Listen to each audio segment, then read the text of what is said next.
Mabilis naman akong bumitaw kay Daniel dahil tapos na ang palabas. Boba pala ha? At ibang kakainin? Ikaw kayang kainin ko?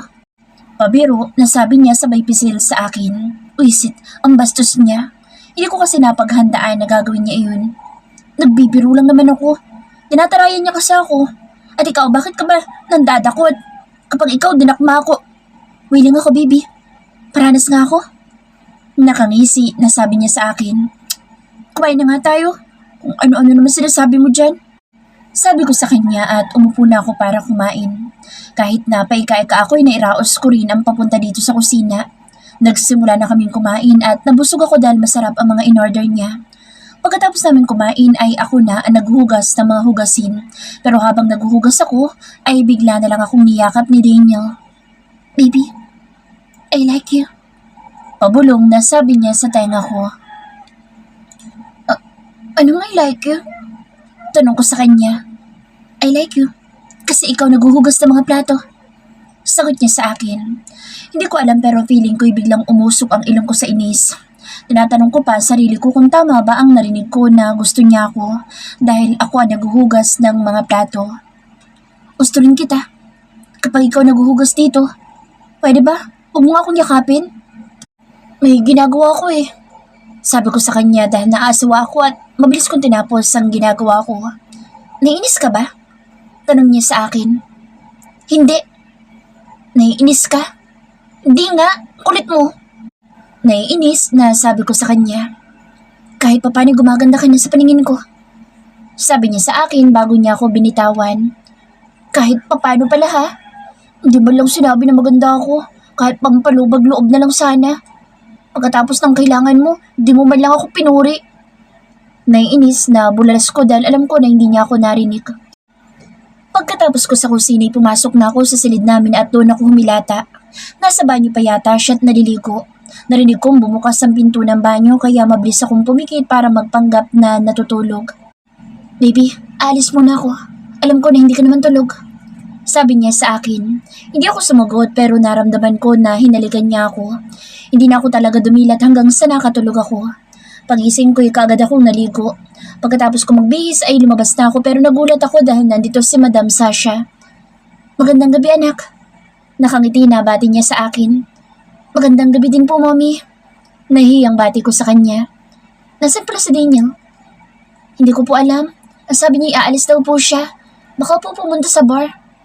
Baka nga. Hayaan na natin. Dumaan ako dahil kagagaling ko lang sa K-Licious Bake Shop. Kaya nagdala ko sa inyo ng cakes. Saad niya sa akin. Salamat po. Pwede ko po bang bigyan ng mga kapatid ko? Nahihiya na tanong ko kay Mommy. Oo naman. Kamusta na palang nanay mo? Nakangiti na sagot niya sa akin sabay tanong sa kalagayan ni inay. Maayos na po siya, pero hindi pa po siya pwedeng lumabas. Sagot ko kay Mommy. Makakalabas din siya at magiging maayos sa lahat. Anya sa akin.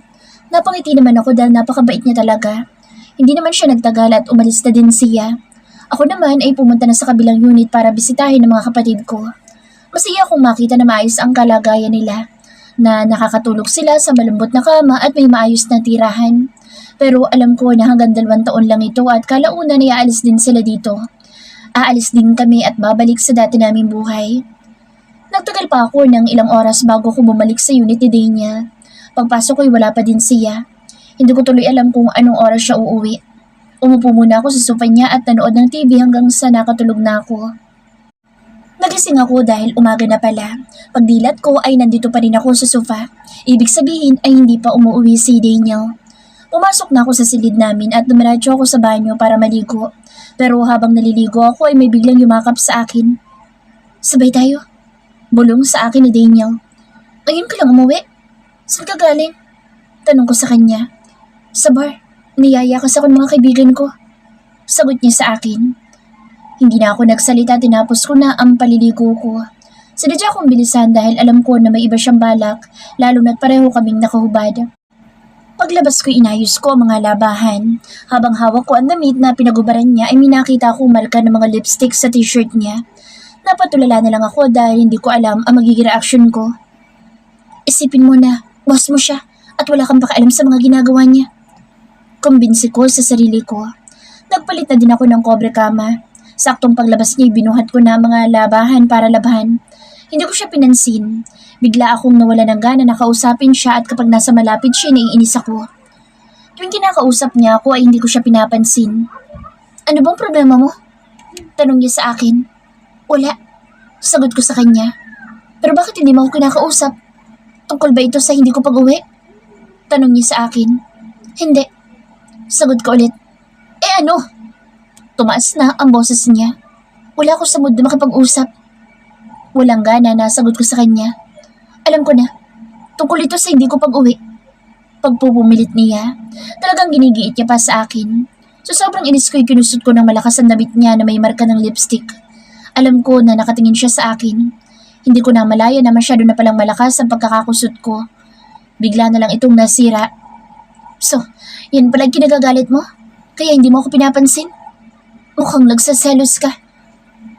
Bakit naman ako magsaselos? Kung sa bagay, wala naman dahilan para magselos ka. Kasi fake wife lang naman kita. Sabi niya sa akin bago niya ako iwan at pumasok na siya sa loob. Kahit totoo ang sinabi niya, nasaktan pa rin ako. Hindi ko na lang dinamdam at patuloy lang ako sa paglalaba ko. Paglabas ko'y nasa sala ito at may trabahong ginagawa. Nagluto muna ako ng tanghalian niya, pagkatapos ko ay nag-text na lang ako sa kanya dahil sa ayoko siyang kausapin. Bumalik ako sa paglalaba pero habang naglalaba ako ay bigla itong tumabi sa akin na may dalang pagkain. Nagulat pa ako dahil balak niya akong subuan. Tumingin ako sa kanya habang nakabusangot. Nangangali na ako. Reklamo niya sa akin. Sino ba kasi nag-utos sa iyo na subuan? Dami mong sinasabi. Sabi niya sa akin sabay pasok ng kutsara sa bibig ko. Sinamaan ko siya ng tingin pero parang baliwala lang sa kanya. Kumain din siya at sinubuan pa rin niya ako. Salitan kami sa paggamit ng kutsara. Naglalaba ako habang siya'y nasa tabi ko lang, nakaupo at panay ang kain. Nang maubusan laman ng plato niya, umalis na ito pero bumalik din ulit.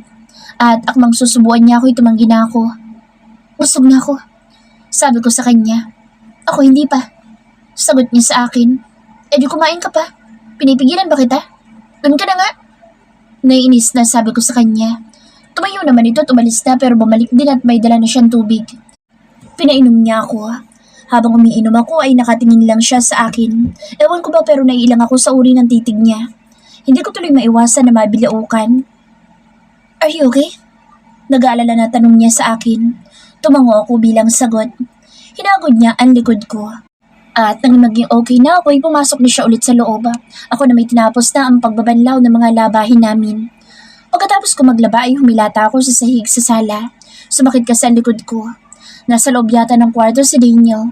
Baka tulog dahil sa pagwalwal niya kagabi.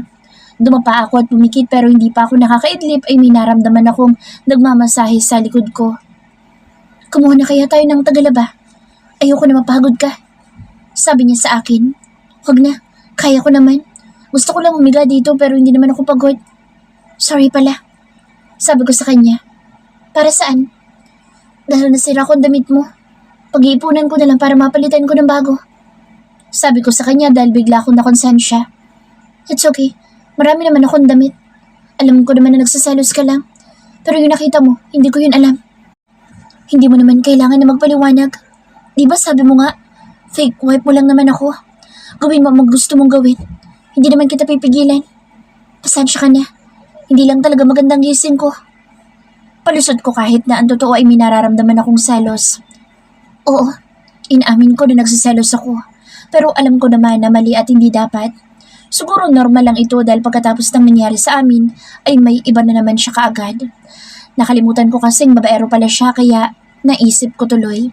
Siguro, hindi ako masarap o magaling kasi naganap agad ng iba. Napatanong na lang akong bigla sa sarili ko. Kahit na gusto ko pa na magpahingay, mas pinili ko na bumangon na. Hindi ko na sinulyapan pa si Daniel. Akbang kukunin ko ang vacuum nang bigla na lang akong binuhat ni Daniel. Anong ginagawa mo? Tanong ko sa kanya. Binubuhat ka. Hayaan mo na yan. Magpahinga na muna tayo. Sabi niya sa akin. Ikaw na lang. Marami pa akong gagawin. Sagot ko naman sa kanya. Parang wala lang itong narinig. Dahil karga pa din niya ako papasok sa silid namin. Humiga kami at niyakap niya ako ng mahigpit. Naamoy ko ang pabango niya. Hug me please. Utos niya sa akin. Daniel, bakit ka ba ganito? Hindi na kita naiintindihan. Tanong ko sa kanya dahil talagang natatakot na ako. Bakit? Ayaw mo ba ng ganito ako? Ayaw mo ba na malambing ako sa'yo? Tanong niya sa akin. Oo, dahil ayoko masirang kontrata ko. Kapag ganito ka palagi, baka bigla kitang magustuhan. Hanggat maaari ginagawa ko ang lahat para maging maayos ang trabaho din niya. Ayoko na ganito tayo. Dahil alam ko na ako lang ang talo sa huli. Sagot ko pero tanging nasa isipan ko lang at hindi ko kayang isatinig. Bakit ka umiiyak? Natataranta na tanong niya sa akin. Hindi ko na malaya na umiiyak na pala ako. Hindi ako sumagot at mabilis akong tumayo para sana umalis pero hinila niya ako at niyakap. Don't leave. Gusto ko na palagi kang nasa tabi ko. Baby, gusto kita. Tumingin ako sa kanya. Gusto mo ko? Dahil nagagampanan ko ang pagiging asawa ko sa'yo. Daniel, mahirap pala. Parang hindi ko kaya na makasama ka ng 2 taon. Naiiyak na sabi ko sa kanya. Mahirap ba talaga ako makasama? Malungkot na tanong niya sa akin. Oo. Mabilis na sagot ko sa kanya. Bumitaw ito sa akin at mabilis na lumabas sa silid namin. Hindi ko alam kung tama ba itong mga ginagawa ko. Pinunasan ko ang luha ko at lumabas ako para sana kausapin siya pero wala siya. Nakatingin ako sa lagayan ng susi ng kotse niya pero wala doon ang susi niya. Gumabi na pero wala pa din siya. Matyaga ako naghintay sa kanya hanggang sa biglang bumukas ang pintuan at pumasok si Danny habang akin niya ang kakambal niya. Karen, sorry sa ginawa ng gago kong kapatid pero sana wag mo siyang iiwan. Sabi niya sa akin bago siya nagpaalam. Ako na may nakatingin lang kay Daniel na nakahiga ngayon sa kama namin. Kumuha ako ng damit at pinalitan ko. Kahit na nahirapan ako'y nairaos ko. Habang natutulog siya'y pinagmamasdan ko siya. Bumabalik sa akin ang sinabi ni Danny. Sorry Daniel, pero nahihirapan ako. Dahil nagugustuhan na at natatakot ako kasi bas kita at hindi tayo bagay. Kapag dumating man ang araw na pwede kitang mahalin, ay ikaw ang pipiliin ko. Good night. Sabi ko sa kanya at lumabas na ako ng silid namin. Nagpasya ako na dito na lang sa sofa matulog. Hindi ako makatulog at nakatitig lang ako sa kisame. Hinuhulma ko sa isipan ko ang mga dapat kong gawin. Simula bukas sa gagawin ko ang trabaho ko na walang halong kahit na anong damdamin. Sa sobrang pag-iisip, nakatulog na rin ako. Maga pa akong gumising at nagluto ng umagahan. Linggo pala ngayon. Kaya pagkatapos ko sa mga gawain ko'y umalis ako para pumunta sa simbahan. Pagkatapos ay dumalaw din ako kay inay pero nagulat ako dahil nandito rin si Daniel sa ospital. Anak, bakit hindi mo sinabi sa akin na kasintahan mo na pala itong si Daniel? Tanong kaagad sa akin ni inay. Po? Wala sa sarili na bulalas ko. Hindi ako makapaniwala na magpapakilala siya kay inay. Tumingin ako sa kanya at seryoso lang siya kaya napalunok akong bigla. Opo, sorry po kung hindi ko nasabi sa inyo. Sabi ko kay inay. Okay lang anak. Saan ka pala nanggaling anak? Umalis ka daw nang hindi nagpapaalam sa kanya. Sa simbahan po. May dala po pala akong prutas. Baka gusto niyo po. Paglilihis ko sa usapan namin. May lakad daw kayo ngayon. Nagpaalam siya sa akin. Sabi sa akin ni inay. Hindi ko alam kung ano sasabihin ko. Hinayaan ko na lang sa Daniel na magpaalam kay inay. Tahimik lang ako nakasunod sa kanya hanggang sa nakarating kami sa kotse niya. Nasa biyahe kami ngayon at hindi ko alam kung saan kami papunta. Saan tayo pupunta? Tanong ko sa kanya dahil hindi ko na matiis na hindi magtanong pero hindi siya sumagot. Hindi ko alam kung saan ba kami pupunta. Nagulat na lang ako dahil tumigil ang sasakyan niya sa isang magandang bahay. Bigla akong natakot dahil tahimik ang paligid at malayo ang mga kapitbahay. Pumasok siya sa loob at ako ay naiwan lang na nakatayo dito sa labas. Ano pang hinihintay mo dyan? Masungit na tanong niya sa akin. Sabihin mo nga sa akin, may bala ka bang ipatumba ko? Hoy, sinasabi ko sa'yo Daniel, gusto ko pa mag-asawa, mahal ko pang buhay ko. Sagaw ko sa kanya. Shut up, ang ingay mo. Nakakarindi ka sa tenga. Sabi niya sa akin. Ano ba kasi binabalak mo? Bakit mo to ginagawa? Naiinis na tanong ko sa kanya. Kapag hindi ka pa nanahimik, Jay, malilintikan ka talaga sa akin. May pagbabanta pa na sabi niya sa akin. Siguro may masamang balak ka sa akin. Hindi ito sumagot sa akin. Ako na may unti-unting umatras. Nang makakuha ng tiyempo ay mabilis akong tumakbo pero mabilis niyang hinawakan ng kamay ko. Bitawan mo nga ako! Sagaw ko sa kanya. Sa tingin mo ba hahayaan kitang umalis? Seryoso na saad niya sa akin. Ano ba kasing problema mo? Bakit mo ba ako dinala dito? Pasigaw na tanong ko sa kanya. Di ba akong boss mo? Kaya wala kang karapatan na magtanong. Anya sa akin habang hinihila akong papasok sa loob ng bahay. Sige na, boss na akong boss. Buisit ka. Sana talaga matapos ng 2 taon para malayasan na kita. Sagaw ko sa kanya. Kung makakaalis ka pa sa buhay ko. Nakangisi na saad niya sa akin. Anong sinasabi mo? Hindi siya sumagot at hinalikan lang ako sa labi. Nasasanay ka na talaga sa kakalik sa akin. Tirahan mo naman ang furniture husband ko. Sagaw ko sa kanya. Baby, anong furniture? Pero ngayon sasabihin ko sa'yo na ako ang magiging past, present at future mo. Oh, natutuwa na saad niya sa akin. Paasa ka, gusto mo kung ma-London Bridge is falling down. Kung sasaluhin mo naman ako, ipapayag naman ako eh. Pero wala kang plano kaya tigilan mo na ako sa mga trip mo. Sabi mo yan, wala nang bawian pa. Nakangisi na sabi niya sa akin, tigilan mo ako, ayoko sa babaero. Pagkatapos mo akong i-food tasting, tamikim ka na naman ng iba. Naiinis na sabi ko sa kanya, wala akong ibang tinikman kasi ikaw lang ang gusto ko. Sarap mo kaya? Pabulong na sabi niya sa akin. Ano namang gusto yan? Baka tagahugas, tagalaba, o tagaluto na naman yan. Gusto kitang tagahubad, baby. Tagahubad ng brief ko. Buisit ka. Lubayan mo ako dahil mabubugbog kita.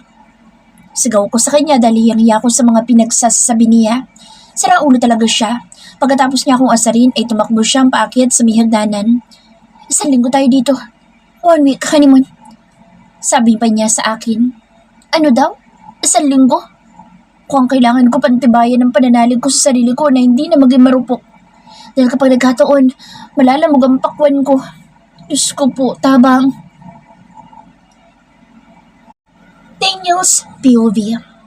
Past to present. Daniel, gumising ka na dyan. Di ba may pasok ka pa? Niyuyugyug ako ni Mommy. 5 more minutes. Tigilan mo ako. Panay ka kasing punta sa bar. Alam mo naman may pasok ka pa pero naglasing ka kagabi. Sigaw niya sa akin. Kagad ko namang niyakap si Mommy. Siya super maingay pero siyang pinaka-the best, Mommy. Malambing siya at maalaga sa amin. Inadaan mo na naman ako sa pagganito mo. Umangon ka na dyan. Paano mana ka talaga sa ama mo? Kapag ikaw may nabuntis na babae, hahayaan na kitang maikasal sa kanya para maghirap ka. Lalo na kapag hindi mo mahal yung babae. Sabi niya sa akin. Marami po akong stocks. Sagot ko naman sa kanya. Pasaway ka talaga. Talagang may pa-stocks ka pa. Naiinis na sabi niya sabayan pa sa braso ko. Mommy, I love you. Paglalambing ko sa kanya. Sige na, maligo ka na doon. Ayusin ko lang ang damit mo. Sabi niya sa akin. Thank you, Mommy. Sabi ko sa kanya at pumasok na ako sa banyo. Nag-quick shower ako, then nag-coffee lang ako. Sumakay ako sa kotse ko at nagmaneho na papunta sa academy. Pero habang nasa daan ako ay may biglang humarang sa daraanan ko. Kaagad na uminit ang ulo ko sa sobrang inis ko sa kanya kaya lumabas ako sa kotse ko. Matapang siya pero maganda. Matangkad at halatang may lahing banyaga. Shit. Daniel, nagagandahan ka ba sa kanya? Inis na tanong ko sa sarili. Nang may masamasan ako ay kaagad ako nag-isip kung paano ko ba siya malilin lang. Hindi ko naman kasalanan kung bakit natapon ng mga isda niya. Pinilit kong kumbinsin ang sarili ko pero nag-guilty akong bigla. Pero dahil sa ego ko ay mabilis akong umalis para pumasok na sa academy dahil malilate na ako. Buong araw akong hindi makapag-isip ng tama ng dahil sa kanya. Palagi kong nakikita ang galit niyang mukha. Pero napangiti din ako dahil sa mali niyang Ingles. Umuwi muna ako sa bahay dahil may naiwan akong gamit. Saktong uwi mo dahil paborito mong ulam. Masayang saad sa akin ni Mommy. Nang napatingin ako sa ulam namin ay bigla ko na namang naalala ang babaeng yun. Lalo na ang tilapia na nasa harapan ko. Bigla ako naawa sa mga tilapia na natapon sa daan. I'm full. Alis na po ako. Kumain ka kahit kunti lang. Sabi niya sa akin. But, Daniel, umupo ka. Hindi mo ba alam na nag-effort ang mommy mo dahil alam niyang uuwi ka? Puno ng otoridad na utos sa akin ni Daddy. Sorry, Mom. It's okay, anak. Sige na, kumain ka na. Masarap yan. Nakangiti na sabi niya sa akin. Ako naman ay pinilit na kumain kahit na hindi ko halos malunok ang isda. Napapamura na lang ako sa isipan ko dahil sa mga nangyayari sa akin. Pagkatapos kong kumain ay pumunta ako sa bar na pagmamay-ari ko. Sakto na nandito ang mga kaibigan ko para mag-party kaya nakajoin na ako. Pero hindi ko inaasahan na makikita ko na naman ang babaeng gumugulo sa isipan ko. Lihim ako napangiti dahil nagtatrabaho pala siya sa bar ko. At kagaya na nangyari sa amin ay nag-away na naman kami. Lalo siyang gumaganda, lalo na kapag nagagalit. Mahirap ipaliwanag pero natutuwa ako sa kanya. Pero nagulat ako nang biglang tumunog ng malakas ang kotse ko. Paglabas ko ay uminit ang ulo ko dahil basag ang side mirror ko. Sinong may gawa nito? Tanong ko sa mga tauhan ko. Hindi po namin alam, sir. Sagot nila sa akin kaya mabilis akong pumunta sa monitoring room para tingnan sa CCTV. Bullshit! Sigaw ko sa frustration dahil siya na naman. Mabilis kong pinatawag ang manager at hiningi ko ang information niya. Karen Filipa, 18 years old, high school undergrad. Basa ko sa resume niya. So, 18 pa lang pala siya. Pero pwede na. Malapit na pala siya mag-19. Damn, ano bang iniisip mo, Daniel? Naiinis na tanong ko sa sarili. I don't like these feelings dahil alam ko na magugulo lang ang buhay ko sa kanya. Alam ko din na trouble ang dala niya sa buhay ko. Kinabukasan ay pumunta ako sa bahay nila pero nalungkot ako dahil mahirap pa lang ang sitwasyon niya. Hinintay ko na sumapit ang gabi. Hindi naman talaga ako everyday na nasa bar pero nang dahil sa kanya ay pumasok ako ulit. Pinatawag ko siya sa VIP room.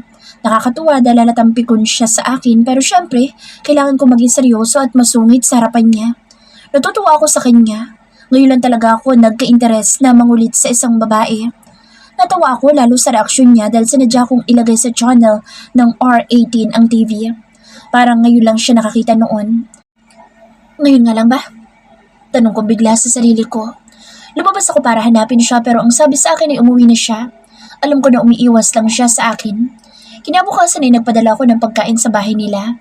Tumawag pa ang rider dahil tinanggihan daw kaya wala akong choice kundi ako na mismo nag-deliver.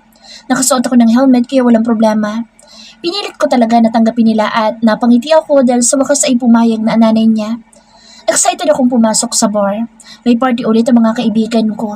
May kasama kami ng mga babae at kagaya ng lagi namin ginagawa ay nakikipaglandian ako sa random girls. Hanggang sa pumasok si Karen. Alam ko na nakatingin siya kaya hinayaan ko lang ang babae na halikan ako. Akbang lalabas siya nang bigla ko siyang pigilan at sinisingil ko ulit siya. Sa totoo lang ay hindi naman ako seryoso.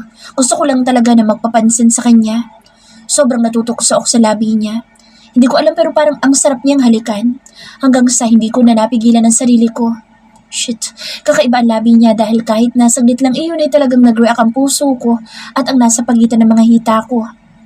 Shit, I feel horny right now. Sad ko sa sarili. Ouch, bakit ka nangahampas? Nagulat ako dahil bigla niya akong hinampas. Bastos! Sigaw niya sa akin sabay sampal sa pisngi ko kaya napahawak ako sa pisngi ko dahil ang sakit niyang manampal. Bakas pa nga. Sabi ko sa kanya dahil kitang-kita ko na galit na siya kaya lalo ako natutuwa. Net mo! Kung gusto mo nabuo pa yung mukha mo, manahi! Ayan, fully paid ka na sa utang mo. Hinalakan ko siya para manahimik na siya dahil nakakarindi sa tenga ang boses niya. Mabilis din ako lumabas sa VIP room. Hay, sandali! Sigaw niya sa akin.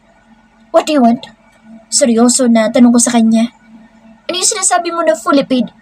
Bayad na ba ako sa utang ko? Tanong niya sa akin. Bakit? Gusto mo pa na may utang ka sa akin? Suplado na tanong ko sa kanya pero sa loob ko'y tuwang-tuwa ako. Kaya ko namang magbayad sa'yo. Pero bakit ka ba nangahalik na lang bigla? Lalo kong lihim na napangiti dahil big deal sa kanya ang paghalik ko. Stop acting like it was your first kiss. Talaga? First kiss kong dinakaw mo? Wisit ka? Sagot niya sa akin habang hinahampas na naman niya ako. Mapanakit talaga siya pero I like it. Stop it! Nananakit ka na. Baka gusto mo ipakulong kita. Pananakot ko sa kanya. Ipakukulong din kita sa pagnakaw ng halik sa akin nang walang permiso. Ew, kadiri! Pagkatapos mong makapaghalikan sa iba, hahalik ka sa akin? Nakakadiri ka!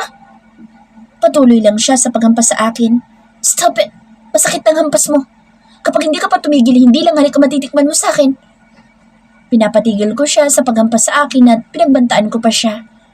Diyan ka na nga. Sana hindi na kita makita ulit. Wisit ka! Galit na sigaw niya sa akin sabay pasok sa bar. Palagi mo na ako makikita dahil ako ang boss mo, baby. Lihim ako napangiti sa mga naisip ko. Hanggang sa lumipas sa mga araw, umuwi ako ulit dito sa bahay dahil may party bukas. Habang papunta ako sa kusina ay minaramdaman akong tao pero bigla niya akong sinuntok. Nang umarap siya sa akin na hindi ko inaasahan na si Karen pala ito. Nag-away kami sa harapan ni Mommy pero sa loob-loob ko ay masaya akong nandito siya. Siya na talaga ang bumubuo sa mood ko. Kinabukasan ay maaga akong nagising. Hindi ko alam pero naiinis akong bigla nang makita kong kausap niya si Danny. Kaya sa sobrang inis ko ay pabalik-balik ako sa kusina. Minsan ngayon wala namang kwenta ang ginagawa ko dito pero sige lang kahit nagmumukha na akong tanga. Gusto ko lang siyang makita at magpapansin sa kanya. Hanggang sa hinanap ko siya at nakita ko siyang nakahiga sa may duyan dito sa likuran ng bahay. Ihim ako napangiti at hindi ko napigilan ang sarili ko na halikan siya pero bigla itong nagising at nahulog sa duyan. Nasugatan siya kaya mabilis ko siyang dinala sa isang sili dito sa bahay at binuhusan ko ng alcohol ang sugat niya. Napangiwi ako dahil alam ko na mahapdi. Nawala kasi sa isip ko pero nang nagbangayan kami at nabanggit niya bigla ang tungkol sa boyfriend ay uminit ang ulo ko. Hinalikan ko siya at lumabas na ako para pumunta sa mesa namin. Dumating rin pala si Ana kaya masaya kami nagkwentuhan. Kaibigan ko siya at business partner sa iba kong negosyo. Masaya kami nag-uusap nang biglang dumating si Karen. Hindi siya nagtagal at umalis na din siya. Hanggang sa hindi ko siya nakikita. Kaya lumabas na ako para hanapin siya. Biglang uminit ang ulo ko dahil kausap niya ang lalaking kinaiinisan ko. At talagang nagpanggap pa siya. Lalong uminit ang ulo ko dahil may date pala sila. Sumabay siya sa amin at panayang sulyap ko sa kanya sa backseat.